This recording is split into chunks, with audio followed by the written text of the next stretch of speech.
কি এর তুমি বিদেশে পরিশ্রম করো? বিদেশ কি তুমি একাই করো? আর মানুষে বিদেশ করে না? একেবারে দুনিয়াটা উল্টে এলাও তুমি পরিশ্রম করতে করতে। আজারে পেঁচাল করো আমার লগে, এগুলো শুনতে আমার আর ভাল লাগে না। আমার কাম আছে, ফোন রাখো।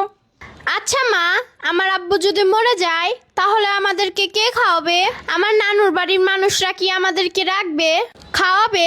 সারা জীবন কি আমাদের খরচ বহন করবে? কি সব আজে বাজে কথা বলো? তোমার আব্বু মরবো কি লেগা?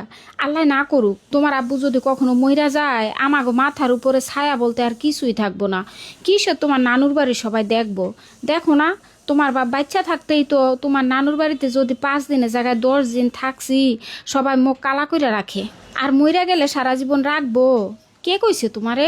আচ্ছা মা, তুমি তো সবই বুঝো, তাহলে আমার আব্বুর সাথে কেন ঝগড়া করো? আমার আব্বুকে কেন এত কষ্ট দিয়ে কথা বলো? আমার আব্বু প্রবাসীতে অনেক কষ্ট করে, তুমি তো জানো, তারপরও তুমি এইভাবে আঘাত দিয়ে কথা বলো। আমার আব্বু যদি তোমার কথায় কষ্ট পায়, স্ট্রোক করে মরে যায়, তখন তো ঠিকই কানবা, কিন্তু তখন কানলেও আর লাভ হবো না। থাকতে মূল্য দাও মা।